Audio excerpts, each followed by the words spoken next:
Hello, friends, and welcome back to Mobility Matters. I'm your host, Javier Betancourt, Executive Director of the Citizens Independent Transportation Trust, or CITT. We're the quasi-independent agency of Miami-Dade County charged with overseeing your half-penny sales tax for transportation. So as I've mentioned on the show before, that half-penny generates a roughly $400 million a year. Good years, a little more. Bad years, a little less. 20% of those funds are distributed to all of our 34 municipalities in Miami-Dade County for the cities to use towards transportation and transit services. And really, no municipality does a better job of that than the town of Cutler Bay. We love all of our municipalities equally and all our managers equally, but I have to say that, Ralph, you are one of the best managers we've had the pleasure of working with. So welcome to the program, Ralph Casals, town manager of the town of Cutler Bay. Well, thank you, Javi. I think our best extension is in Cutler Bay is that we're the youngest municipality. Yeah. So I know that there's a bunch of kids. And we're the youngest. So we just turned 20 last year. Well, congratulations. So I've had the honor to be with the town since its inception in 2005, was the public works director, and in 2012 became town manager. Mm-hmm. And a nice highlight, this past week marked my 14th year as town manager. So I've seen the benefits. Which, by the way, for managers, that's a lifetime, right? You know, the managers sometimes have a kind of a short life cycle, and they must love you there. You've been there a while. I must be doing something right? But we have a great group of bosses, so I think it's great. And I think something that we know we take great pride in for us, as you mentioned, the amount of funds that are given by the CITT. For Cutler Bay, that equates to $2.5 million per year.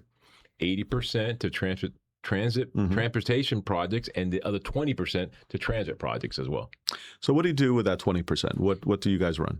So we, since 2012, have been running the circulator through Miami-Dade County through an interlocal agreement. So my transit department is Miami-Dade County Transit. Right. And we have a circulator that kind of runs, I call it the train on wheels, throughout the town.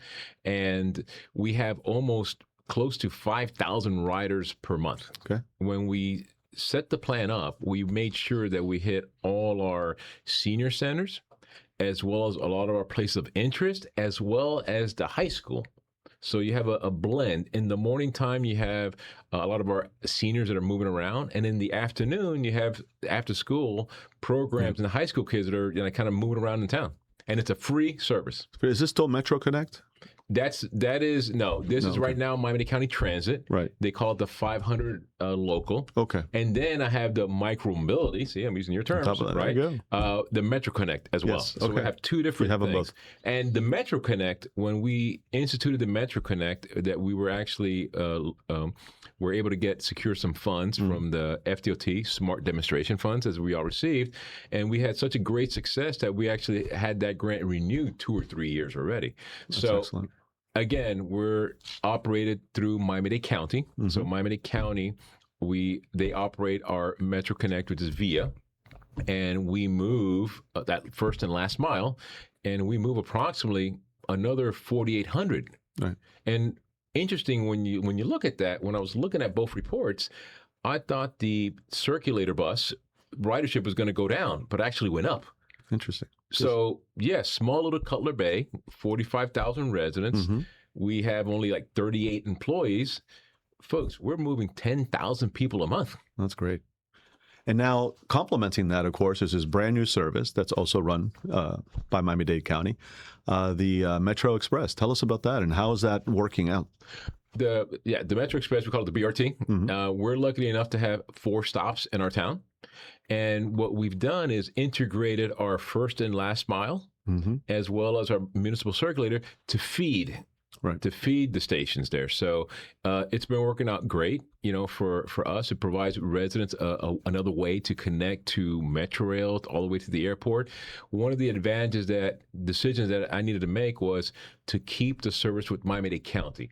Why? Because you could simply go on the phone app and say, I live at 10730 Caribbean Boulevard, and it'll tell you catch the 500 local, which is our circulator operated by Miami-Dade County Transit, to the Alpata BRT stop, catch the Metro Connect, and then get to the airport. Metro Express. Metro Express. Metro Express, and then so get it's to the all airport. seamless. It's all interconnected. It's not confusing. Right? That was why I wanted to make sure that we did not have our system just isolated. So that's why we maintain our relationship with Miami-Dade County since 2012 to operate a circulator, and since. Wow, I would say maybe we're probably moving on to like our 6th year with the Metro Connect. No, I think that's really smart. And to be honest, I'm surprised that more municipalities don't do it. I think you're the only one.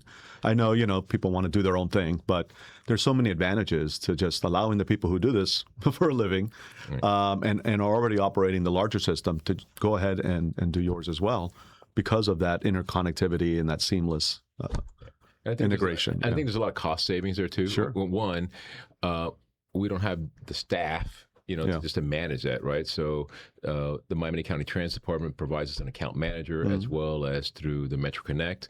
So my public works director, besides doing other things, it manages that project with those 2 individuals, manage it on their side. Yeah. So you're doing great things, and there are great new investments in transit in Cutler Bay. Let's switch over to transportation. As you said, up to 80% of the funds that you get can go towards other transportation improvements, roadway, traffic calming, bike ped. So what are some of the things that the town is doing there? Well, it's funny because this October will be 20 years that I've been with the town. And we've had a great success and partnership leveraging our PTP funds as well as securing funds through a joint participation agreement, JPA, with Miami-Dade County, and as well as our partners from FDOT grants and FDOT LAP grants at a different level, right? A different level of scrutiny. So this is the government acronym show, folks. You're going to learn a lot of acronyms here today. Yes. Yeah. So since our incorporation, we followed the vision of our town residents with various charrettes. When we incorporated, there was an Old Cutler Road charrette that was done before we were created in 2005, incorporated. And then there was the Cutler Ridge charrette, which encompassed the old Southland Mall. So we took those elements into the master plan and then started planning out the roadways. I'm giving the long lesson because I think it's important for us to do a nice victory lap and congratulate all of our partners, okay, the CITT, the TPO, as well as Miami-Dade County and our friends at FDOT. Why? Because in Old Cutler Road, that was our first road that we did 2 traffic circles on 87th and 97th Avenue that became the business corridor. That was Division of Charette. Now we did the infrastructure, bus pull-out bays, decorative pavers. We pinched the intersections, right? So that way there's less time for someone to walk, but also it slows down the cars. We were doing complete streets before complete streets was a thing. We just didn't know, right? We were just doing it that way. So that project, Old Cutler Road, was an example of a joint participation agreement. And at that one, we actually won an award. So we weren't done yet. Then we go to Caribbean Boulevard. I remember when we were going through the public involvement meetings, what, you're going to put curbs? No way, people are going to die. How's the mailman going to get to my house? He can't jump on the curb on the sidewalk, get to my front door. Right, a lot of NIMBYism as usual, yes. We did all that, and we survived that. And again, on Caribbean Boulevard, complete streets, drainage, curbing, lighting, crosswalks, pinched the intersections, another complete streets project, another award. Then we move on to the current one that we're at towards the tail end now, which is Franjo Road. Franjo Road, we're actually doing the final lift as we speak right now. And that was another drainage, lighting, curbing, bus pull-out bays, landscaping, intersection improvements, traffic circles. 2 more traffic circles there to make it safer intersection, realignment of intersections. And that one too was another joint participation agreement. But Javi, we're not done yet. We're actually starting to work on Marlin Road. Wow. We were able to secure 2 grants for the design, and the design is about 85% done. And we were able to secure some funding through Congresswoman Salazar for $4.4 million, another $1 million from FDOT LAP, and we're leveraging our PTP, CITT money as the rest, and we're working with Commissioner Cohen-Higgins and our friends at Miami-Dade County DPW to fund the rest of that gap. We have proven that we have done these roads, again, Old Cutler Road, Caribbean, Franjo, Marlin.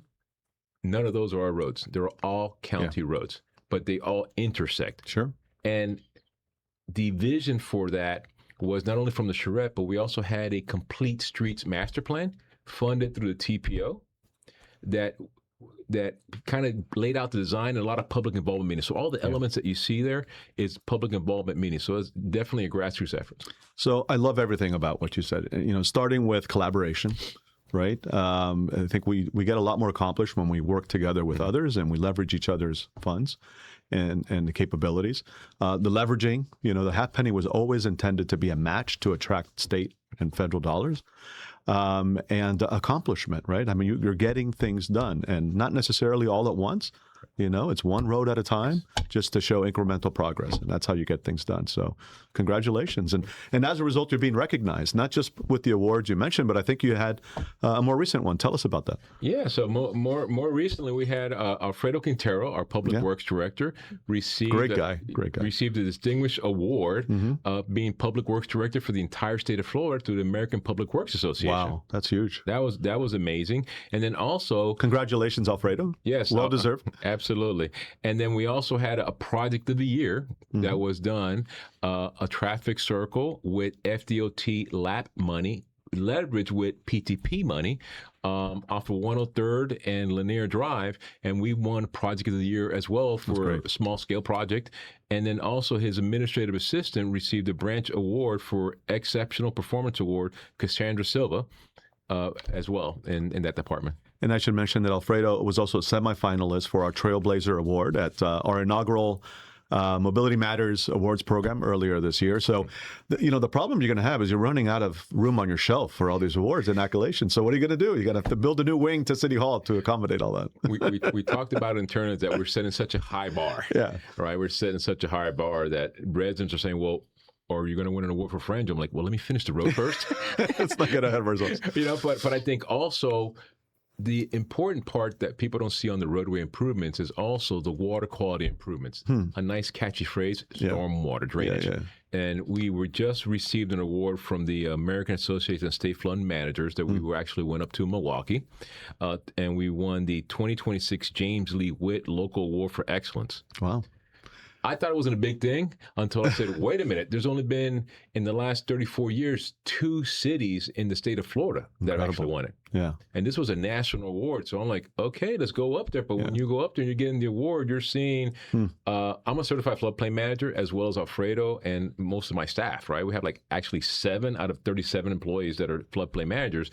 And you're sitting there, Javi, and you're looking at outside the crowd and you get 2,000 people and they're like, wow, you're being recognized in front of 2,000 folks. I said, man, we must be doing something right. That's great.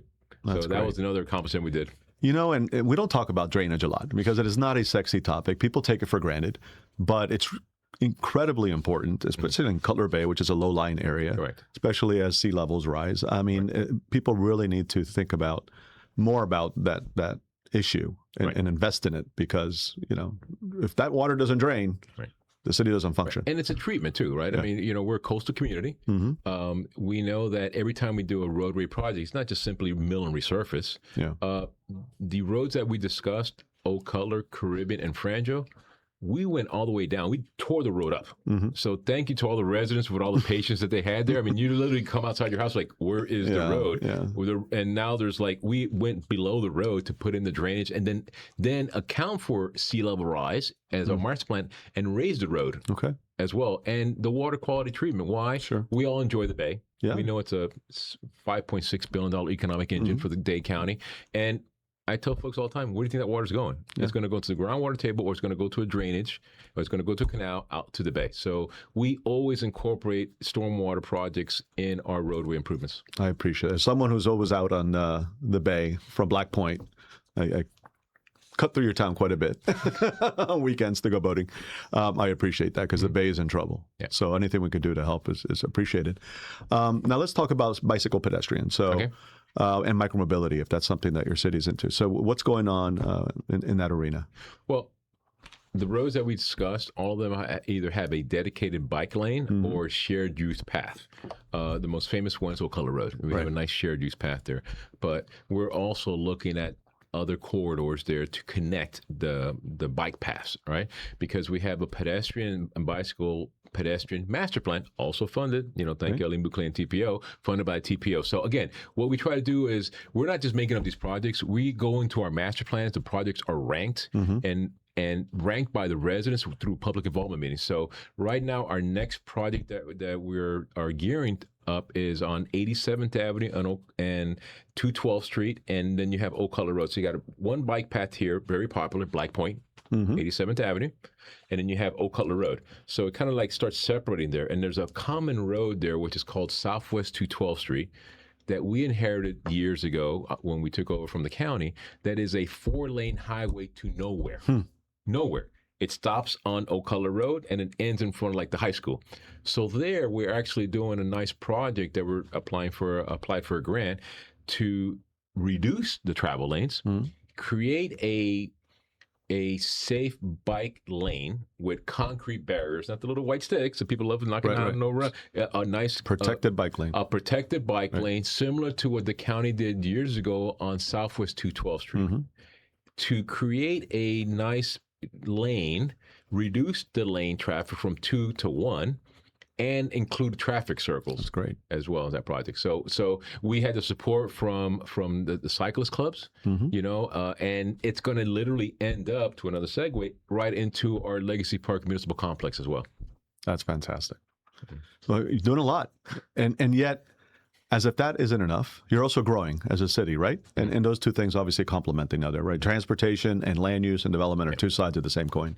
And you have one of the more exciting development projects, I think, in Miami-Dade County taking place. Tell us about Southland. Okay, so the old Southland Mall has been purchased, which included Macy's, Sears, and the mall proper. The ownership group bought the property. It's about approximately 83 acres. One of the reasons why they were buying it is because we were marketed that it was going to have the BRT stops. That is serviced by 2 stops: the BRT stop on Caribbean and the one on Alpata. So that is a good segue to talk about how important transportation is. It's a catalyst. It's a catalyst. And it's already being fed off of 2 exits from the turnpike, and then you have US 1. So when you look at that, my running joke with developers was, all you need is a runway. You have everything here. Sorry, I can't give you an airport. You got a BRT, 6-lane highway, and 2 exits from the turnpike. This is it, right? And I think that is, again, a result of the Cutler Ridge Charrette. We have a master plan that the developer is, in fact, he already knocked down Kmart and knocked down Sears. We've approved administratively over 800 units. The developer is going to end up, when it's all built out, it's going to be a $1.5 billion impact. Wow. It's going to have over 5,500 units on this 83 acres. It's going to have another 300,000 commercial retail. It's going to have a 140-room hotel, and maybe 50,000 square foot medical arts building as well. Wow. All that, a true mixed-use campus. It's really not a development; it's a campus. It's a campus being fed and being anchored also, right? Anchored. We talk about the Miami-Dade County Courthouse that's there. You have the Dennis C. Moss Center there, which is great, by the way. Great. And then you also have the regional library is going through a big $6 million facelift as well. So you have all the intricacies of a city. And then you know what? Sprinkle in Social Security office as well.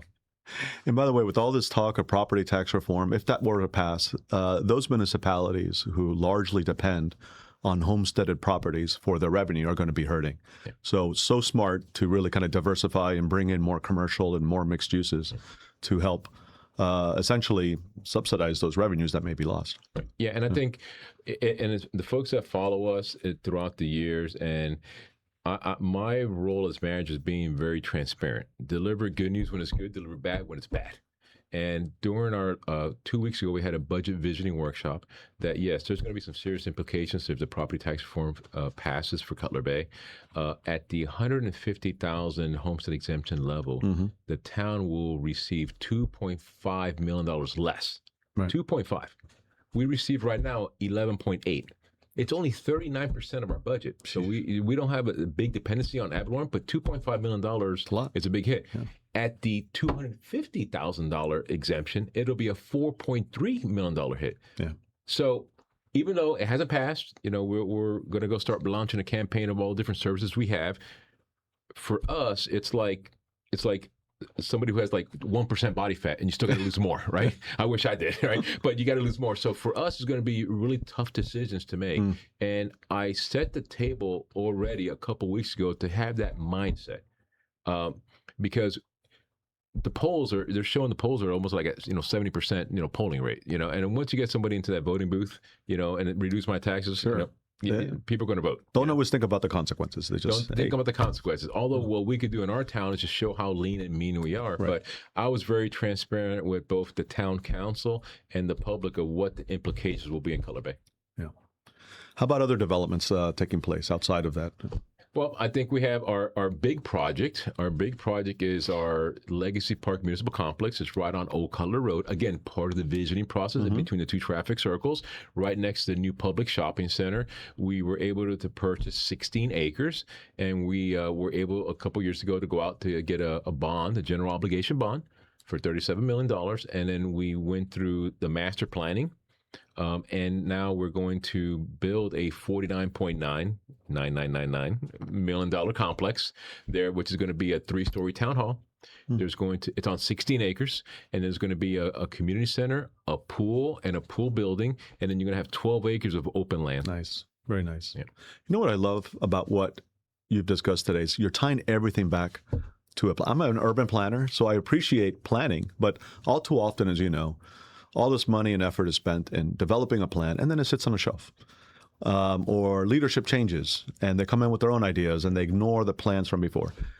You have laid out a plan, and you have continued to implement components of that plan over time. How have you managed to do that? How have you managed to maintain that stability that ties to the plan, when others fail? What do you think the secret sauce is, other than having an excellent town manager, which helps? I think that stability in your role helps tremendously. I think that helps carrying the vision, but I think I go back to ground zero, right? The vision that the residents had during the charrette process before we were incorporated. It goes back to the first council, the inaugural council, God rest his soul, with Mayor Cosgrove. Yes. Then Mayor Paul Vroman.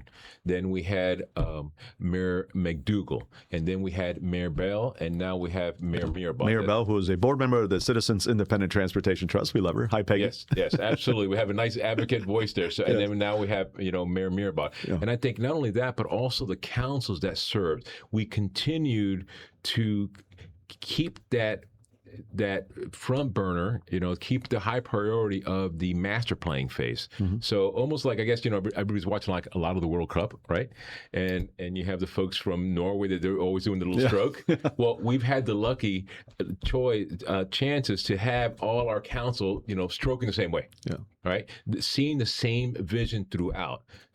Where you tie it all in and you continue the vision of the residents. So really, I'm one of the luckiest town managers in the world because what we're doing is following the vision. It's not like I'm just picking, let me go do a drainage project over here because somebody's complaining. No, It's part of our master plan, part of the vision. So we are just continuing that vision.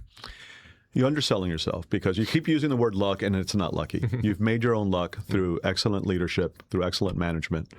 You're an inspiring manager, and the most important thing is you do what you say you're going to do. You get it done well.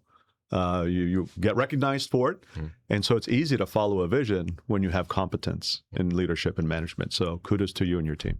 Thank you. I always tell people I'm that old guy. I mean, I started my career when I was 17 in Florida City. Mayor Wallace just retired, so I'm 57 now. So it's like 40 years. I tell people it's 40 years of experience or doing it wrong, right? But I think it's important that you have that. And also it's our staff too. Yeah. I mean, got a great team. As I mentioned, we've been incorporated for the last 20 years. My average tenure on my staff is 10 years. 10 years. That's important. So that when you do pick up the phone, you talk to the code compliance officer, or you talk to my public works director, or you talk to my parks director, they basically almost know you by first name basis. And that's important to the retention of talent that we have in Cutler Bay. I mean, it's great that we have almost 10 years of tenure for each employee. Yeah. Mr. Manager, anything coming up that the public should be aware of? Any workshops they might want to attend? I mean, the question I get all the time, and I want to go back to development, right? So I talked about the Legacy Park, a $49 million complex, but most importantly, the one that I get asked all the time is, what about Flanagan's? Oh my God, my favorite place on earth. All right. So we did we did a little spoof video with Jimmy Flanagan, the mayor, saying "coming soon," exchanging hats. 590,000 views. I don't know too much about social media, but I didn't get that many views for Town Hall. It's going to be right in front of our Town Hall. Yeah. So the question I always get, when's that coming? That's great. And again, that's part of the vision of the charrette, is having that. I call it my little coconut grove along Old Cutler Road. Yeah. 2-lane highway, historic highway. It's not going to get expanded. You have your civic center. You have your restaurants, you have the brand new Publix, and you have other places like Rod Bender, Sandbar. You have Party Cake Bakery there. So you have a lot of different entities there besides the typical mall shops that you're going to have on US 1. So you have like 2 different commercial districts there. So for the folks that are watching, we're hoping to break ground this December, on Flanagan's, but we're not done yet. We're also recruiting, more restaurants as well. Sure.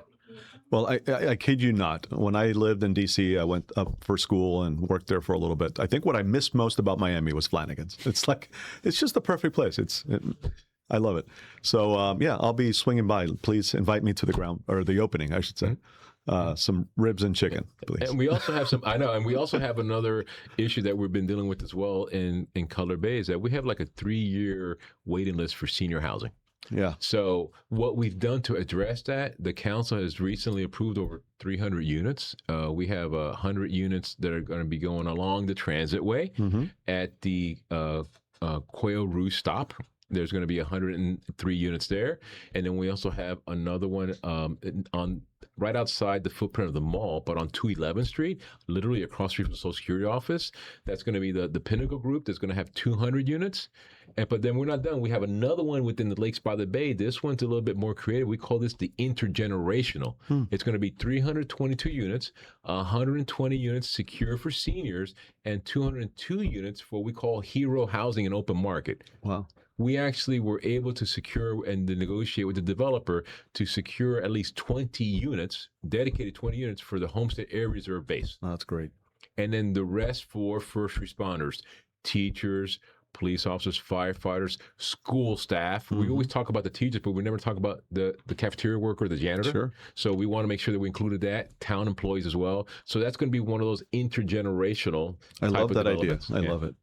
As I think about retiring, and I still have a ways to go, and where we're going to go. And I don't love the idea of just like the villages or a place where you're just surrounded by seniors. Like, I love the idea of the mixing of the generations. I think that's great for everybody. Yeah, I think it's one of those that my running joke when I go speak at different civic groups. Cutler Bay is such a great place. You're born here, raised here, and you end here. There you go. So well, let's end there. There you go. Mr. Manager, one last thing. If people want to learn about all the amazing things happening at the town, where should they go? Sure. Very easy. Just visit our website at the Town of Cutler Bay, and literally takes 15 seconds to join our what's called e-notifications. Rod Gibbs is my communication manager. Literally, his office is 5 feet from my office. And we are all constantly posting meetings. A lot of times people will say, I missed that meeting. Kudos to Rod Gibson as well, because we have over 29,000 social media followers. Folks, we got 45,000 residents. That's great. So sometimes we want to get the word out. It's through a nice little short video. The Mayor Mirabal does a great job under his leadership. We run a lean, fast, efficient council meeting as well. I mean, we start right at 7, and it's all about business at that point. Yeah. So that is a tribute to all the council members that served in the past and the previous council and the mayors as well. Well, Ralph, again, congratulations and kudos to you, to your team, to your commissioners. You all are doing a fantastic job. And we couldn't have done it without the partnership with the CITT. I mean, we've had a long-standing relationship with you, your staff. All of our projects that I mentioned have to go through your committee as well, and our friends at TPO, and more importantly, our partners with Miami-Dade County Public Works Department. Well, you're a great partner, and thank you for those kind words. So thank you for being a guest. Thank you for all that you do. Folks, I want to thank you for tuning in to this episode of Mobility Matters. I want to thank our partners in this, Miami's Community News, and our producer, Priscilla, behind the cameras over there, doing a great job. I want to thank my kids, Charlie and Kayla, who are interning here for the summer. It's funny, you mentioned John Cosgrove. Mm-hmm. My first internship when I was a high school student was for State Representative John Cosgrove. So, those internships are important. So thank you, Miami's Community News, for doing that. And listen, we have some great programming coming up. So please stay tuned. We're here every other Thursday, 9:30 and 10 o'clock. And please check out some of our previous episodes. We've done over 100 of these, believe it or not, and they're all online. So thanks again. See you next time. And until then, keep moving, Miami.